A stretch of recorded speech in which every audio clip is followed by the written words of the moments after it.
Dudut Cade Mila Falcha, welcome to Irish Granny Tarot. It's time for our Saturday book, and I have been promising to do a more metaphysical, paranormal approach to Sasquatch, but I haven't been able to get the book. However, I have another book. And I was motivated to do this book by the visit of my family last week. Because, of course, we're sitting around the fire and we got into a conversation, well, what have you been reading? And I told them. And there was a lot of skeptical debate going back and forth. And I told them what I'd read. I'm not sure they 100% believed me.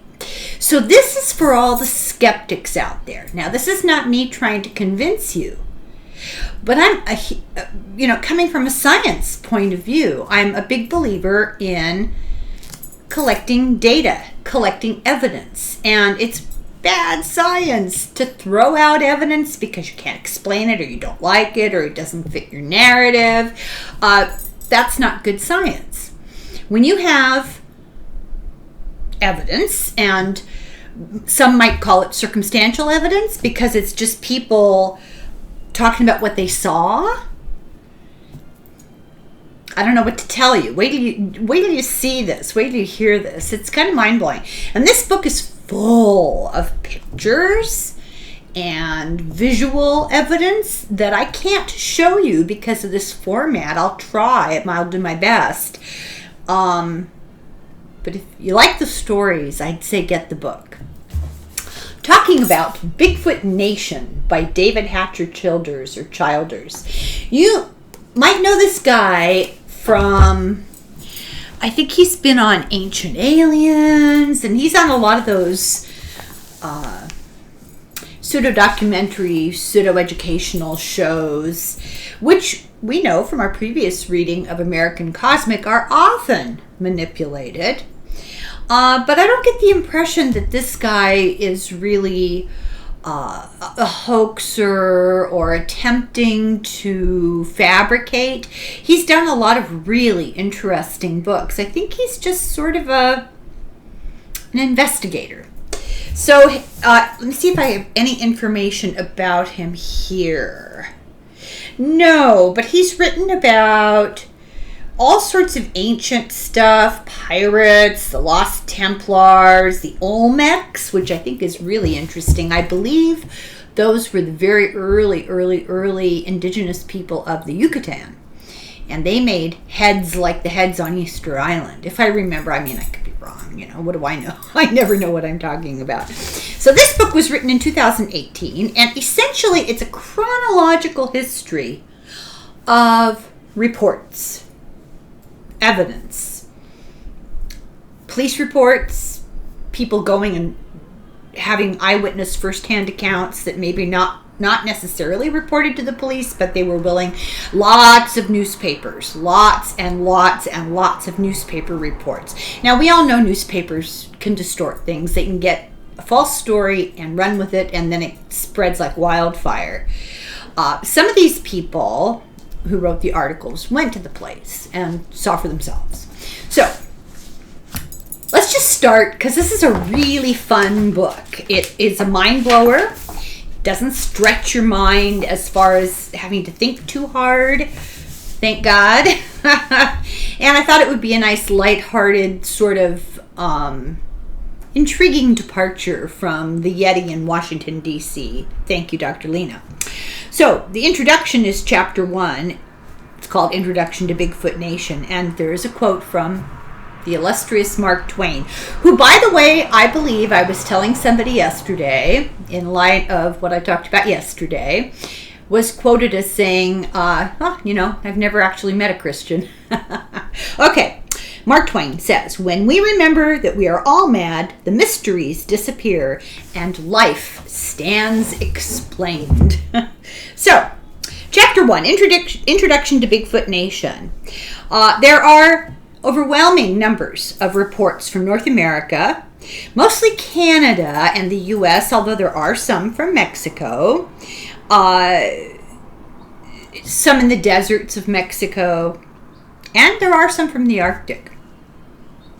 So he talks a little bit about himself and how he got into this. He said in 1967, he was in junior high school in Durango, Colorado, and he went to a lecture out of curiosity by Roger Patterson of the famous Patterson-Gilman video, the actual video that everybody debates. It's been debated for such a long time. I believe that was 1966-ish it was taken. And this was before the actual film. He went to hear Roger Patterson talking about a book he had written called Do Abominable Snowmen of America Really Exist? And Patterson showed slides. He played the audio of what was purported to be the call or the cry of Yetis, Bigfoot. And he said, David Childress said he bought the book for $1.97 new in 1967. And since then, he's collected an enormous library, I can just imagine, of research materials. And he's absolutely astounded by how common this story is. And I think that's what astounded me. And I have to tell you, I got to the point where I almost only had to write 3 or 4 code words after the date and the place of each experience because they were so similar. So you'll see. So he was astounded by how common they were. He was also really surprised doing research as an adult about how most of the people, the vast majority of people to whom this happens, are reluctant to talk about it at all. These are not attention seekers. These are not people who want to be on looking for Bigfoot, on television. Many cops, because people call the cops and cops get embroiled in this, and they then have to document it because they're answering a call on duty and they have to document it, but they won't talk about it. It's really interesting. But the police reports support the eyewitness experiences, even if the cops won't talk about it, and some do eventually. In fact, I was surprised to discover that David Paulides, who wrote the Missing 411 books, in which he never says Sasquatch, but you know that what he's implying, about people missing in the forest. He's a retired cop. I thought that was interesting.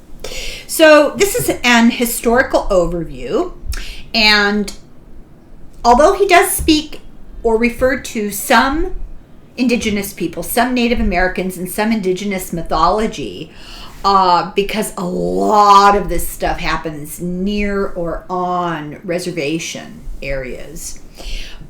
Native American lore is full of these stories, and they 100% believe that it's true. They are not skeptics. They've lived side by side with Sasquatch or whatever he's called. We're different names in different areas, and they know they have a détente. They avoid him.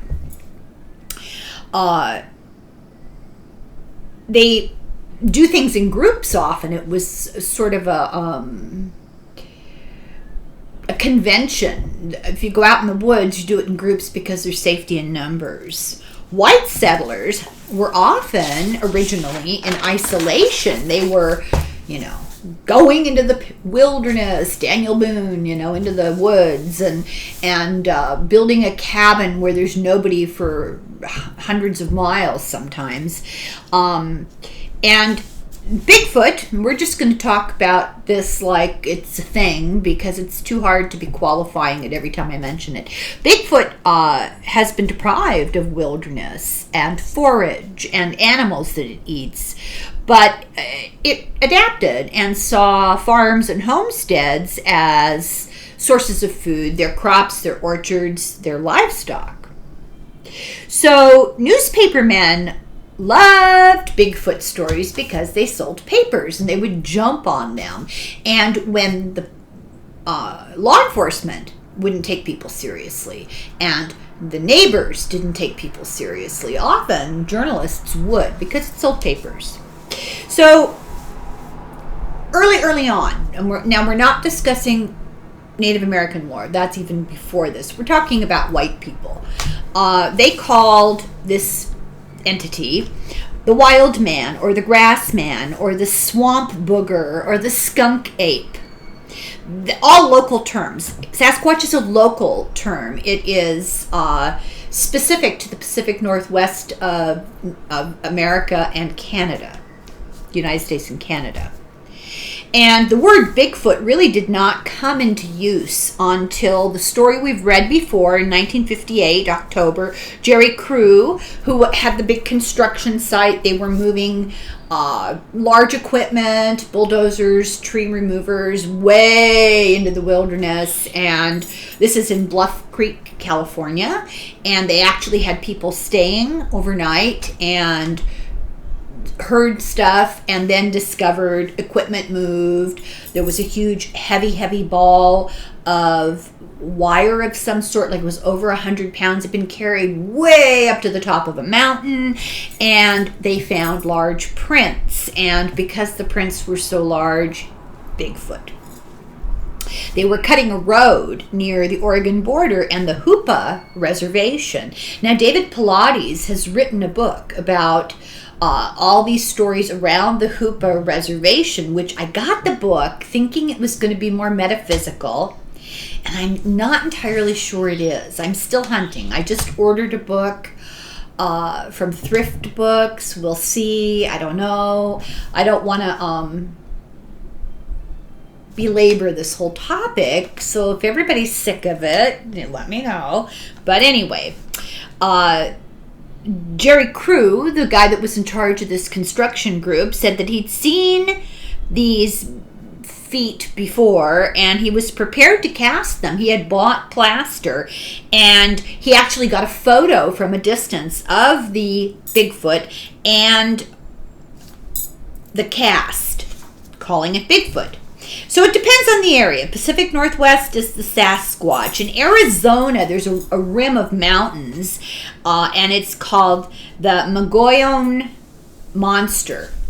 In Seneca, Illinois, it's called the DuPont Monster. There's a wilderness area that was owned by the DuPonts, and then there was a DuPont chemical plant on part of the property, and they had all sorts of sightings. In North Carolina, there are many sightings near the Knobby Mountain, and it's called the Knobby, the creature is. David Pilates, the researcher, makes the point of telling people that you'll find the word devil in the name of the areas that Bigfoot is commonly sighted all over the country, and often it's part of the indigenous name when translated is devil, Devil's Rim, Devil's Gorge, Devil's Valley, etc., etc. Jim Brandon wrote a book called Weird America, and he agrees that there's an association between Bigfoot and mysterious deaths or disappearances and an area being called Devil something. Bigfoot is now pervasive in our culture. It's been embraced by the media. It's in ads, it's in movies, it's just all over the place. In fact, my husband bought this weird thing as sort of a white elephant gift for a party that we ended up having to keep, and it's never been taken out of the box. And don't tell my grandson, but I think I'm giving it to him for Christmas. And it's a garden statue of Bigfoot carrying a gnome away. So we'll see. Bigfoot's a big topic in our extended family right now. People have discovered that they can leave food for Bigfoot. It attracts Bigfoot. Often peanut butter and Snickers and jars of peanut butter. Not, they'll hang a open jar of peanut butter. Not peanut butter sandwiches, but jars of peanut butter. Apparently, there is a phenomenon in Bigfoot all across the country, and I thought this was really kind of sad, that older males are forced out of the troop, we'll call them, since they are primates, supposedly. They're forced from the group, and they live on the periphery, and they have a hard time getting food, and they're caught often dumpster diving. I had no idea. And they're often white-haired, often seen by truck drivers. We're going to read these stories to the point where your eyes are going to cross. You're going to hear so many of them, you're going to think I'm just reading the same page over and over. So this book is a chronological timeline, and it starts in the 1800s. So chapter 2 is 1800 to 1899, The Wild Men of the Frontier. And probably the earliest white report is from 1811 in Jasper, Alberta. A guy called David Thompson, a fur trader and an explorer, found giant footprints by the Athabasca River. Now, just to warn you, as we move along, I stopped writing people's names down. I wrote the dates and the area and a brief description of the event, unless it was something unusual, because they're all so similar. But I stopped writing people's names down because it became irrelevant. I just called them the hunters or the explorers. There were just so many of them, and who cares, right? It's too long ago. So this is his story. He wrote about it. He wrote it in his diary, and it was published in the Oregon Historical Quarterly in 1914, but he wrote about it in his diary in 1811. So they're at the Athabasca River. We came to the track of a large animal which measured 14 inches in length by 8 inches in breadth. As the snow was about 6 inches in depth, the track was well defined, and we could see it for a full 100 yards from us. This animal was proceeding from north to south. We did not attempt to follow it. We had not time for it, and the hunters, eager as they are to follow and shoot every animal, made no attempt to follow, and I believe he might be speaking about native guides that were with him, made no attempt to follow this beast, for what could the balls of our fowling guns do against such an animal? Reports from old times had made the head branches of this river and the mountains in the vicinity the abode of one or more very large animals, to which I never appeared to give credence, for these reports appeared to rise from that fondness for the marvelous so common to mankind. He's an early skeptic. But the sight of the track of that larger beast staggered me, and I often thought of it, yet never could bring myself to believe that such an animal existed, but thought it might be the track of some monster bear. Okay. So the earliest actual newspaper report is from September 22nd, 1818, the Exeter Watchman paper. The same Exeter, by the way, that John Fowler talks about in the incident at Exeter, Betty and Barney Hill time period. So upstate New York, near Lake Ontario, a place called Ellsberg, a report says that in the vicinity of Ellsberg was seen on the 30th by a gentleman of unquestionable veracity, an animal resembling the wild man of the woods. Capital letters. It stated that he came from the woods within a few rods of this gentleman, that he stood and looked at him and then took his flight in a direction which gave a perfect view of him for some time. He is described as bending forward when running, hairy, and the heel of the foot narrow, spreading at the toes. Now this is universal description. Hundreds of persons have been in pursuit for several days, but nothing further is seen or heard of him. The frequent and positive manner in which this story comes induces us to believe it. We wish not to impeach the veracity of this highly favored gentleman, yet it's proper that such naturally improbable accounts should be established by the mouth of at least 2 direct eyewitnesses to entitle them to credit.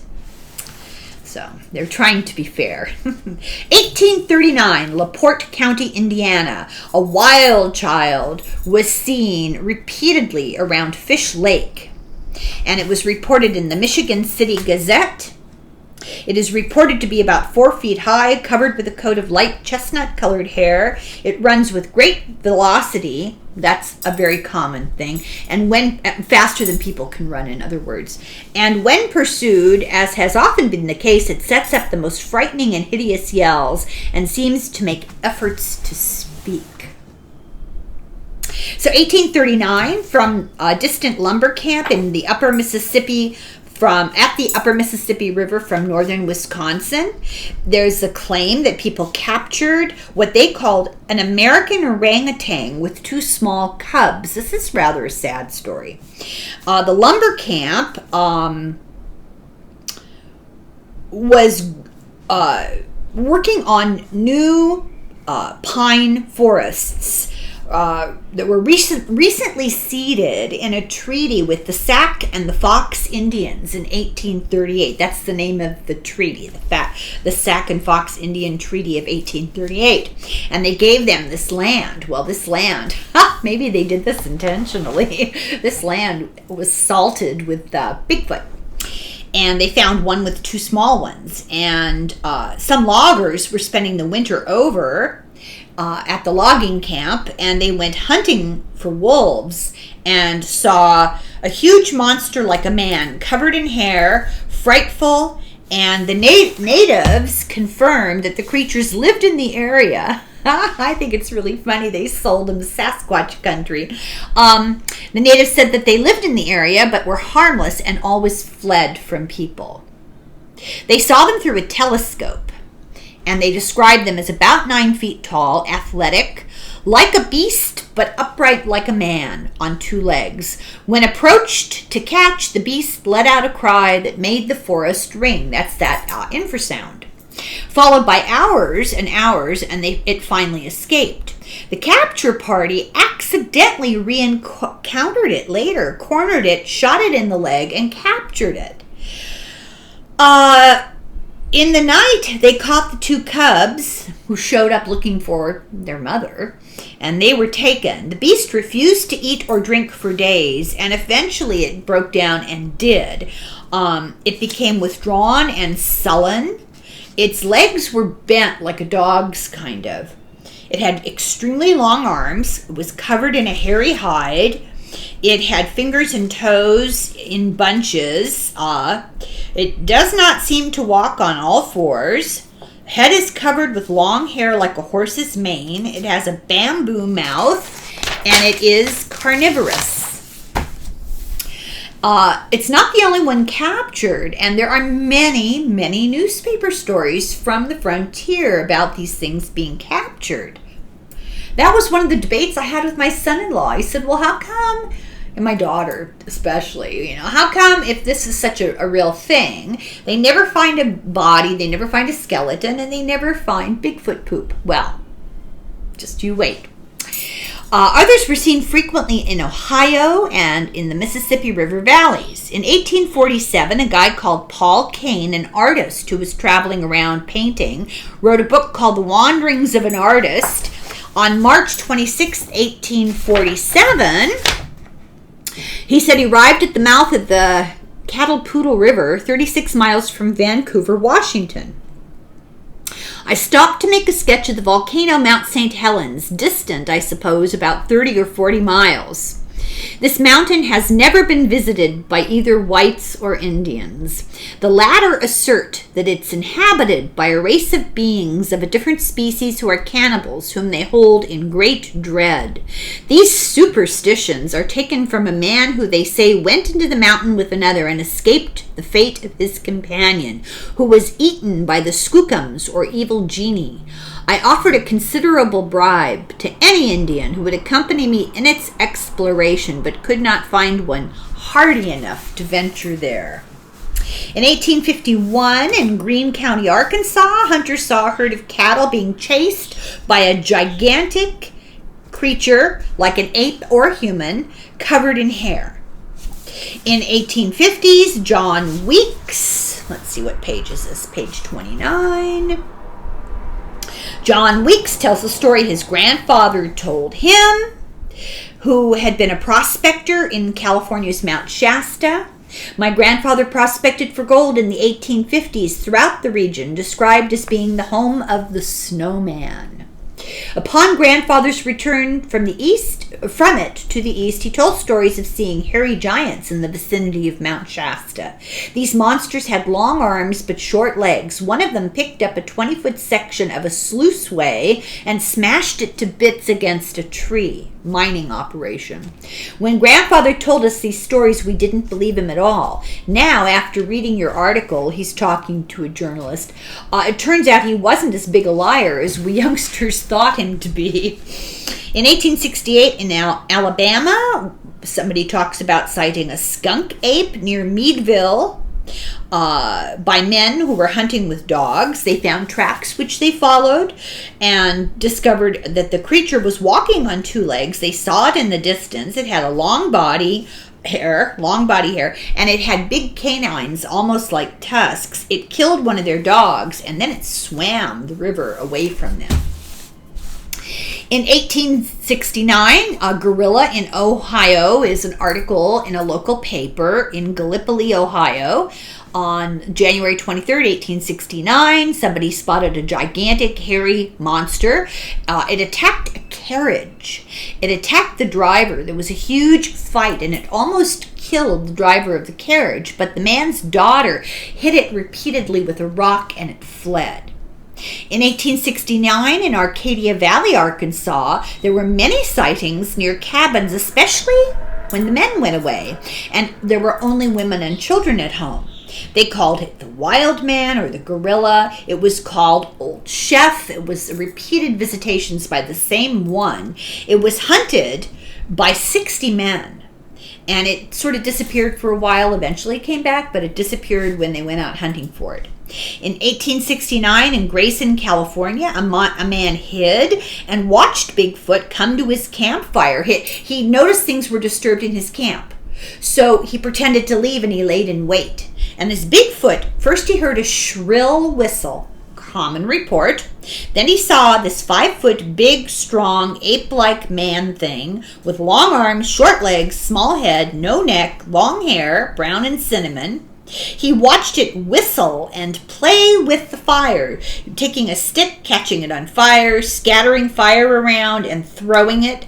And he did this for about 15 minutes. He was joined by a female, and then they left together. She was like, okay, dear, time to get back to work. In 1869, one was seen with carrying a club and a rabbit, a dead rabbit. It roared like a lion, and it attacked somebody's horses, the person who'd seen it. Bloodhounds refused to chase it. People made a log barricade. It was just a group of people out in the woods for whatever reason, and they had to barricade themselves with logs, and it hung around and roared all night, and they describe it like a lion's roar, like a sound that was physical, and then it left in the morning. In 1871, in northern British Columbia, the Chehalis Reservation, Seraphine Long, now this is a weird story, and there's pictures. Seraphine Long was abducted collecting cedar roots. This is a native woman on the reservation. She was returned 1 year later, pregnant. She said that an ape man, not a normal human, some weird thing, kidnapped her, blinded her on purpose temporarily with tree sap, like glued her eyes, forced her to live in a cave with it and its elderly parents for a year. She said they fed me well. She was able to convince it to return her to where it found her in a state of near collapse. She gave birth that night, and the baby died right after birth. This woman lived to be in her late 80s and never veered away from that story. I don't know. 1877, April 9th, 1877, a wild man was on display at the Smithsonian. This is in Washington, D.C. newspapers. From the Washington, D.C. paper, the Daily Telegram, it had been brought from Philadelphia after it was captured, taken to Washington, D.C. to be examined, taken alive, kept in a cage, an iron cage, guarded by 8 men after it tried to attack a young lady. This seems to document that the authorities in Washington, D.C. knew that rural America had these wild ape-like man creatures. But the discussion of it stopped. The topic just officially disappeared. Make of that what you will. But there is documentary evidence from Philadelphia and DC in their newspapers and eyewitnesses this happened. There is no scientific study that anybody knows of. Is there a file somewhere in the Smithsonian or a skeleton? There was no official denial. The Smithsonian didn't come out and say, stop saying stupid things. This is not true. Nothing. 1879, October, the Green Mountains of Vermont. Hunters were startled by a large beast with long red hair. They shot it, but it turned and chased them. They lost their weapons in their flight. July of 1883, Lafayette, Indiana. Mrs. Frank Kaufman was in the woods, wandering around for some stupid reason, and encountered a creature eating sassafras bark off a tree.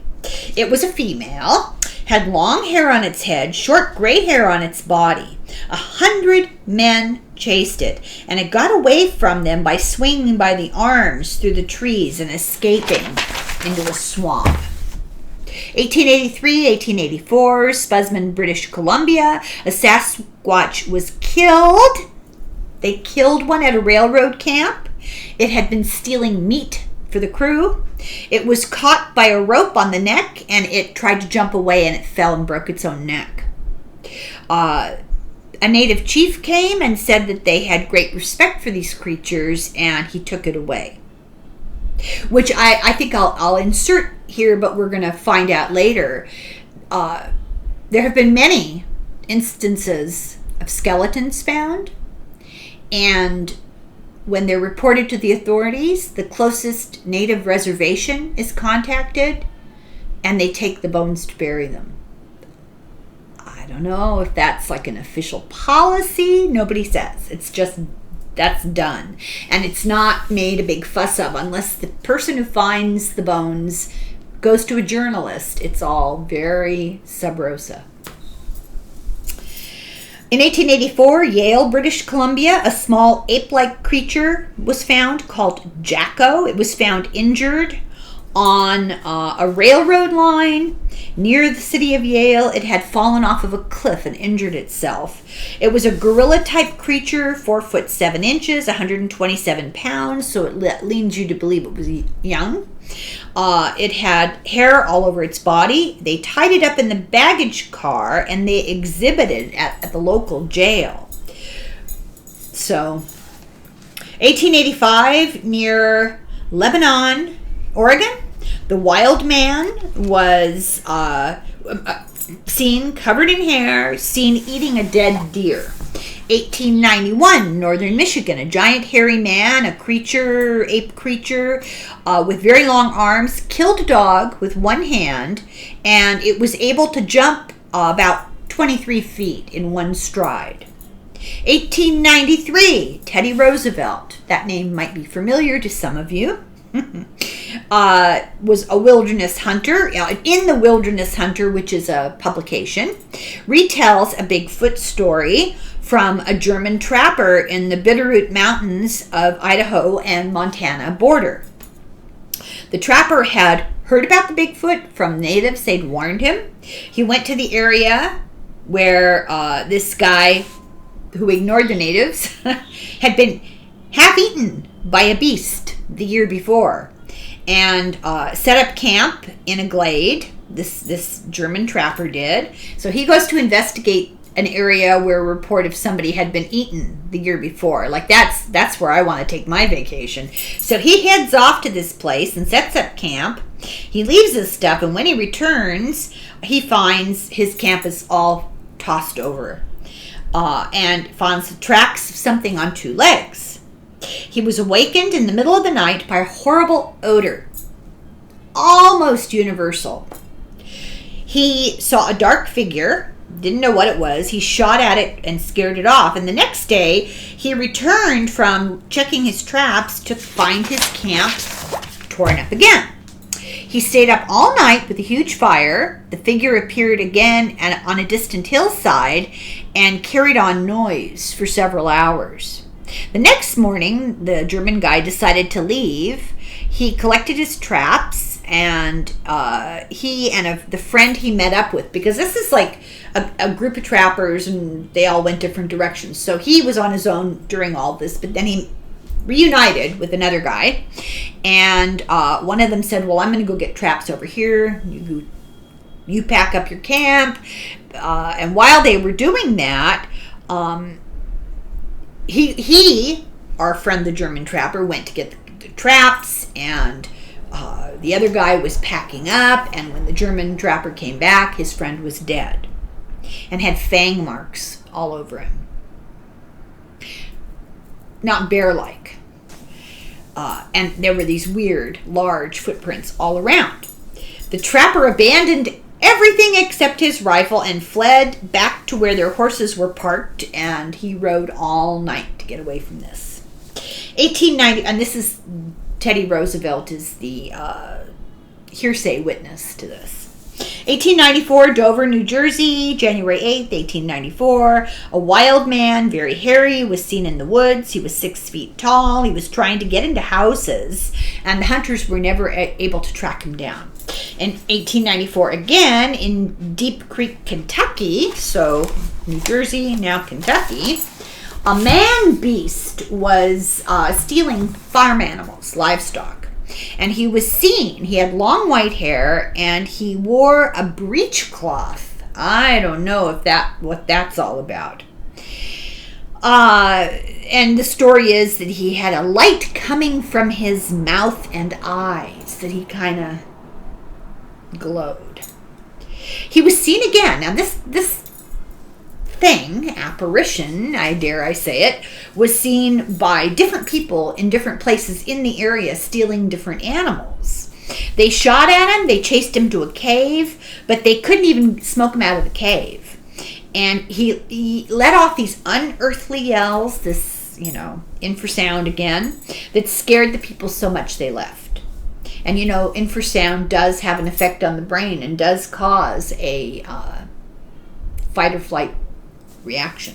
1897, April Sailor in Indiana shot a Bigfoot. It dropped on all fours and ran into the woods. And there's many reports of people shooting them, and they might be hurt, but not mortally wounded. The same thing happened in Ohio. The creature chased a boy, and he was hunted down by 30 men, and they had no luck. In the Cleveland Plain Dealer newspaper of May 27th, 1897, a story of loggers who actually got into a physical struggle with what they called a gorilla that looked like a man, 6 foot tall. They called it a terror, and eventually it overpowered them and it ran off. Many reports of wild, hairy men stealing sheep from all across the country in the wilderness. In 1897, at Tula Lake, Siskiyou County, California, which is near the Oregon border, a native made friends with a Bigfoot. He ran into it in the forest, and he had been fishing, and he offered the Bigfoot this bunch of fish. And the creature took the fish and ran into the woods with it and gave out a low call. A few weeks later, the native back home heard this call outside of his cabin, and he found a pile of fresh deer skin lying there for him, and then he heard the call coming from the woods. Sometimes he found fruits and berries left for him after that. Chapter 3, 1894, the oldest Bigfoot photo. And it's in the book. And I'm not sure that I can do it justice here, but let me see. Yeah, it's really hard to see because it's an old glass plate photo, but let's get into it. This photo was taken in Canada in 1884. It shows Bigfoot lying in the snow, shot by a trapper, and there's writing on the back of this photograph. And the writing says, year 1894, Yalakum River around Lillooet, BC. The Forestry Hudson Bay Company. They took the picture, and the guy that was in the picture went and stole them back from the forestry records of the Hudson Bay Company. I believe his last name was Holiday. Don't know the first name. Never took all the pictures, only one, and took pictures of the rest. And it was glass plate photography. So now think about the time period. Photography was a new thing.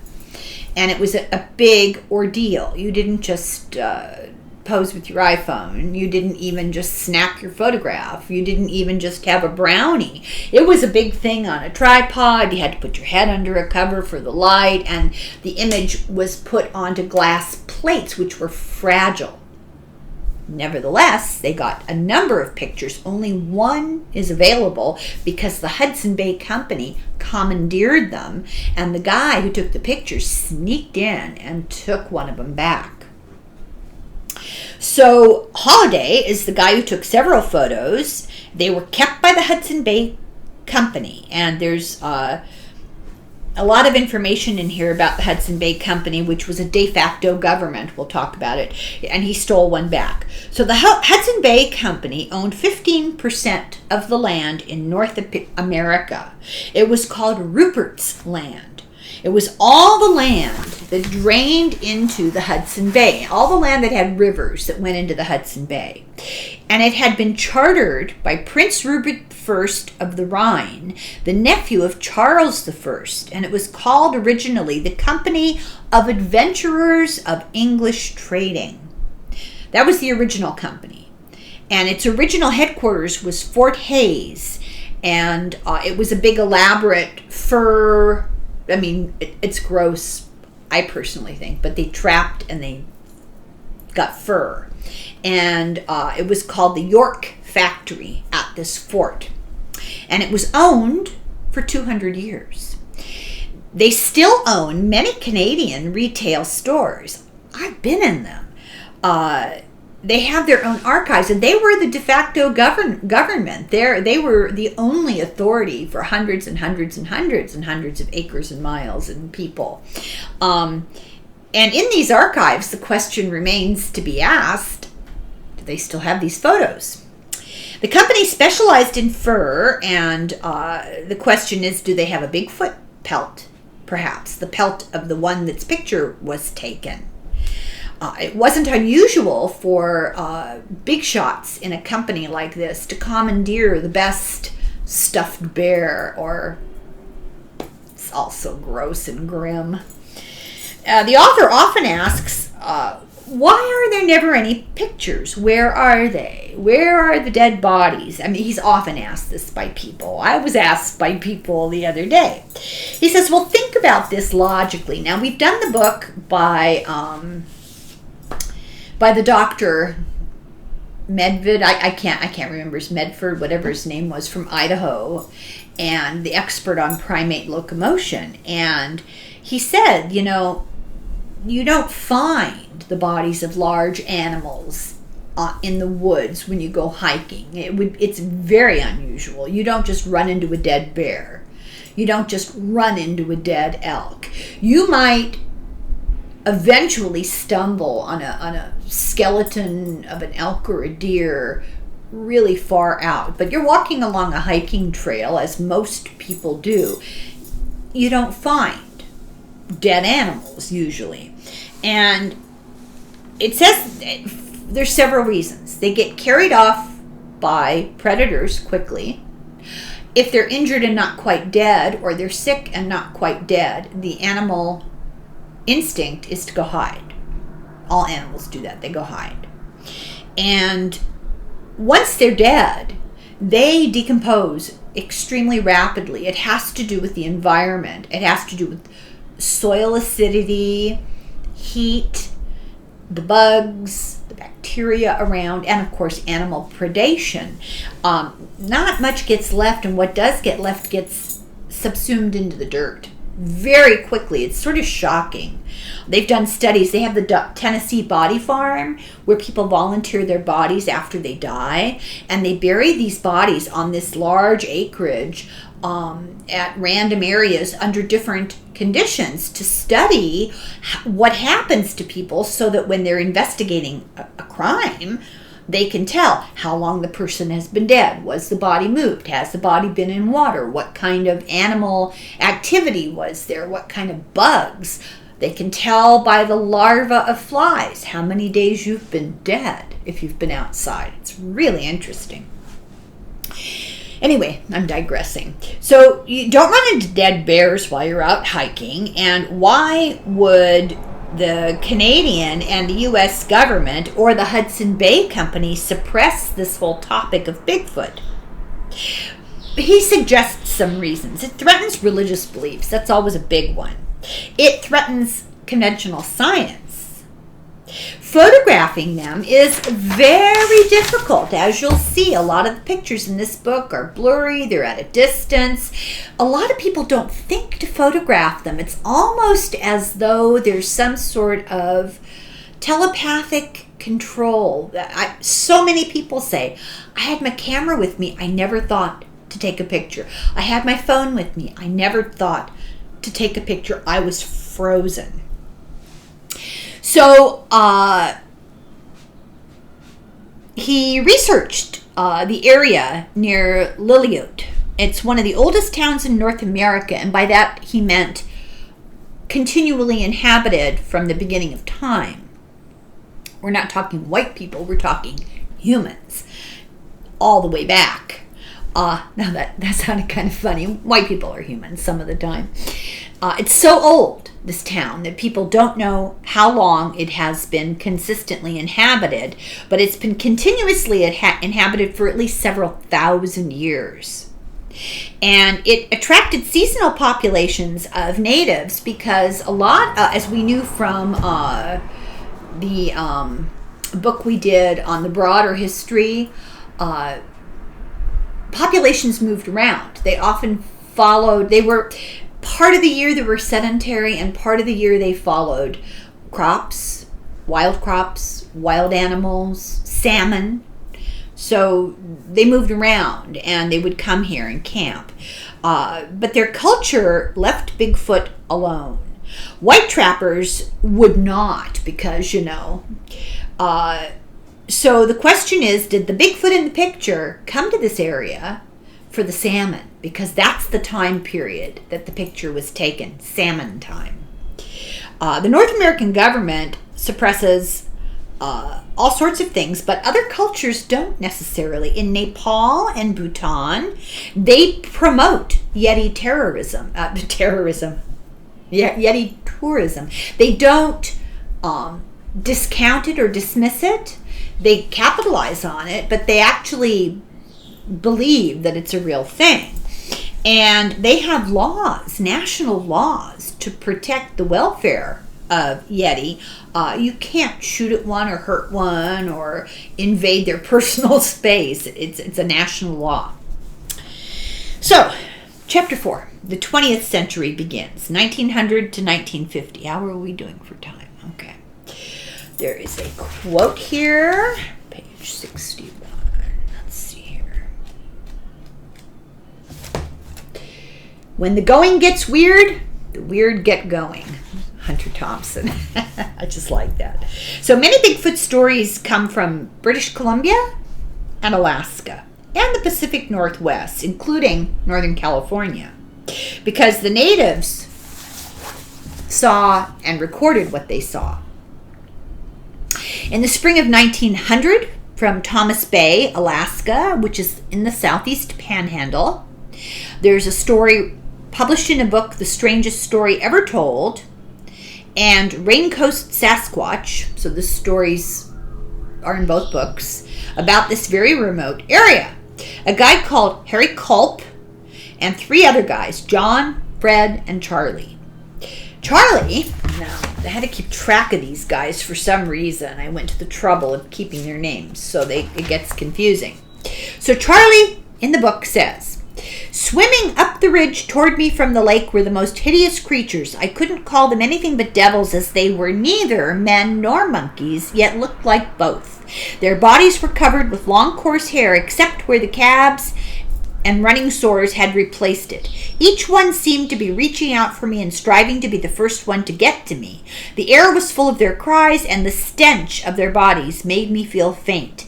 I forgot my broken gun and tried to use it on the first ones, and then I threw it at them and turned and ran. God, how did I run? I could feel their hot breath on my back. The smell was making me sick, while the noises they made, yelling, screaming, and breathing, drove me mad. Charlie was lucky. He managed to run downhill and get in his canoe and paddle away as quickly as possible and came back to where Harry Culp and the other guys were. Charlie left Alaska forever. Never came back after this. The rest of the guys listened to his story, but they returned to the area because they were looking for gold. And Fred was attacked, and he fled from whatever attacked him, and he was completely incoherent. But they were looking for gold. So they returned. And they came and went several times from this area, but they kept an armed watch. They heard weird noises, and it's discussed here that there were numerous stories of disappearances of prospectors, and their camps would be left behind. And they would have been at their camps digging around for gold, prospecting. A lot of them did it in the water, where they go through the water looking for gold at the bed of the river. But everything was set up like they just left mid-job and never found. Which, in fairness, a skeptic would say, well, they're in the middle of the wilderness with no help. 1909, Chehalis Reservation, British Columbia. Peter Williams was chased by an enraged Sasquatch. He got away in a canoe. The Sasquatch went after him in the water because they can't swim. He kept ahead of the creature, got to his cabin, put his family inside. They locked up with a rifle. The Sasquatch actually came up to the house, and he said it was way too big to be a human. It was covered in long hair. It tried to break in for hours, and it left. The next day, they found 22-inch prints. Now, my daughter said to me, ever the skeptic, well, why didn't it just break the windows? I found out later that these cabins didn't have glass windows. If they had an opening at all, a lot of them were dark, miserable places with dirt floors. We're talking the frontier. If they had a window opening, it would have inside and outside shutters. And that's why they locked up when they went in, so it didn't get to them. 1915, near Hope. And this is also British Columbia. A prospector named Charles Flood is his name, and two of his friends were in an area with vast huckleberries. And they were picking huckleberries, and they ran into this creature greater than 8 feet tall eating the berries. It looked like a huge hairy human. And the guy made a point of saying when he told the story, he said, I'm a hunter and I know bears. This was no bear.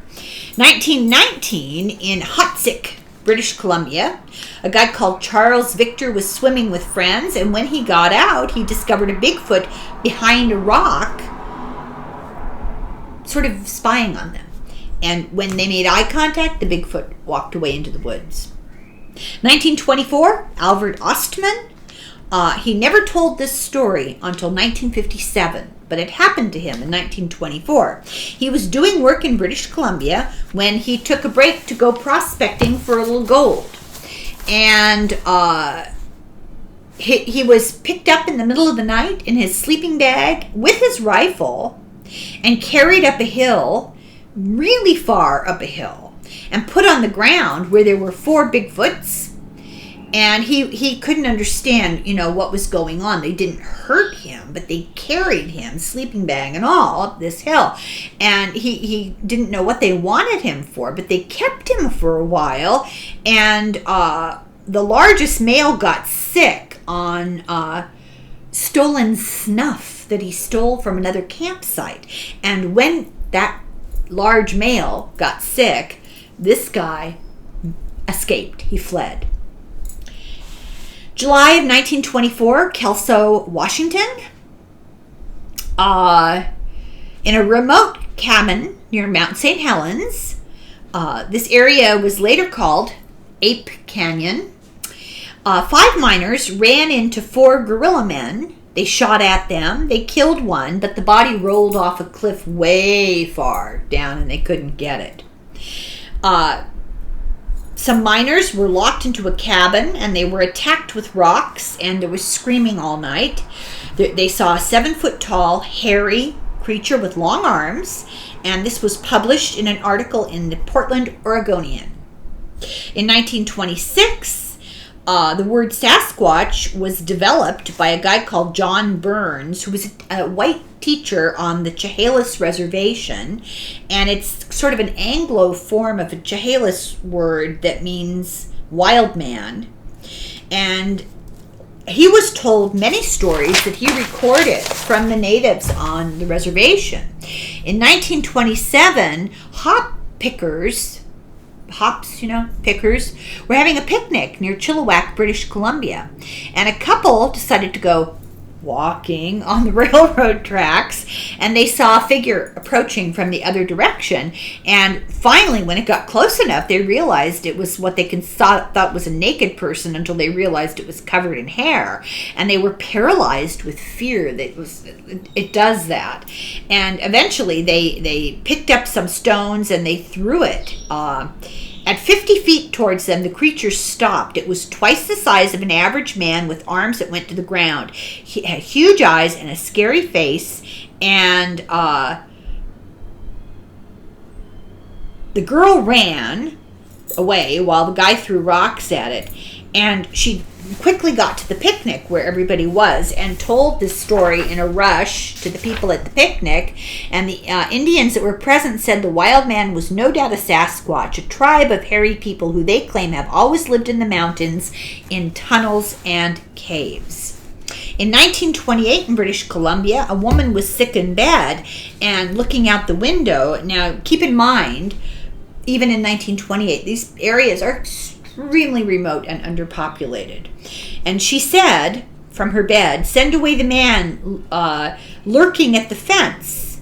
And the daughter went over to the window and saw a creature very bulky and covered in hair. At Bella Coola, a guy called George Tallio shot an ape and ran. And when he got back to the site later with company, because he was scared, all they could find was weird poop. 1929, a work crew in Windermere, British Columbia found 4 gigantic skeletons 9 feet tall, and they were given to the local tribe who buried them.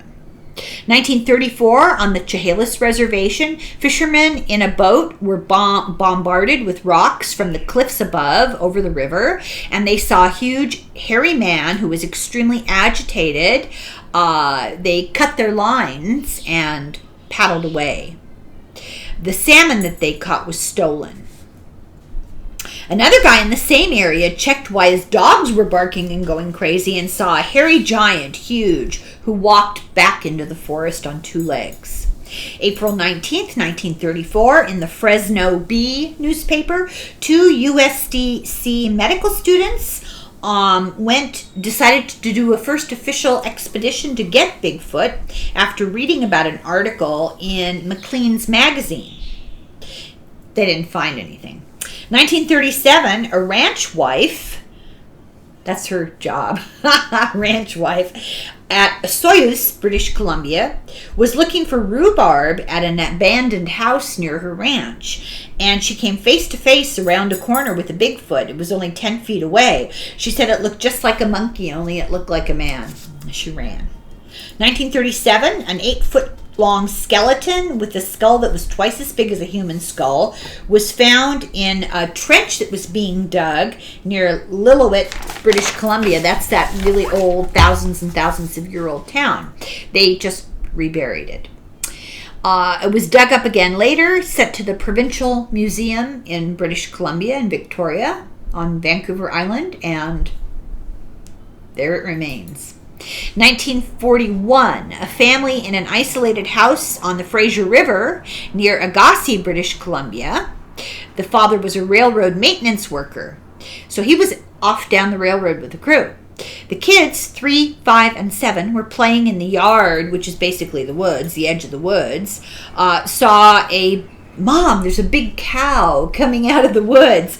She looked. It was an 8-foot-tall Bigfoot approaching the house. So she got the kids, and they ran down the tracks to where the husband and the crew were. He went to the house with part of the crew and found 16 inch prints, and they followed the prints into a shed where there was a barrel of smoked fish that had been dumped out. The prints went across a field and up a mountain and had just stepped over a 5-foot fence. They were bothered by howling. Their dogs were freaking out, and at the end of the week, they left and did not come back. A new family soon came onto this ranch house and didn't last long. They quickly left, and the cabin was abandoned. In 1941, 3 canoes of natives came on the river fleeing from a Sasquatch that had been terrorizing the village of Port Douglas. They said it was 14 feet tall. Today, there's an area that marks that event of 1,217 hectares called Sasquatch Provincial Park.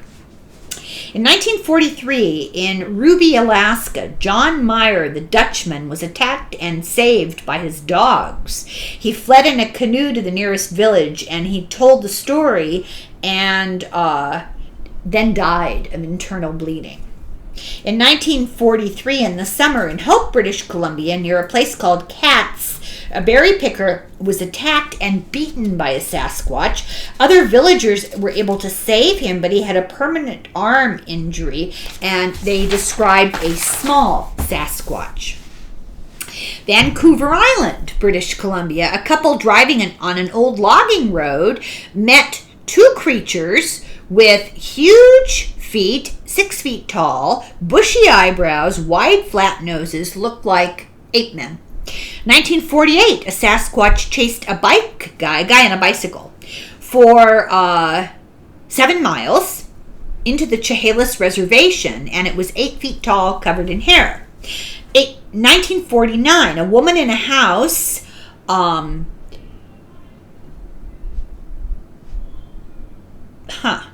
Oh, okay.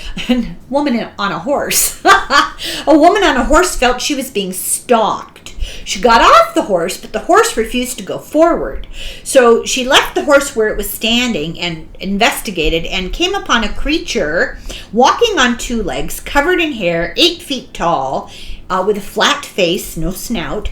The horse refused to move. The horse just stood there frozen for a very long time.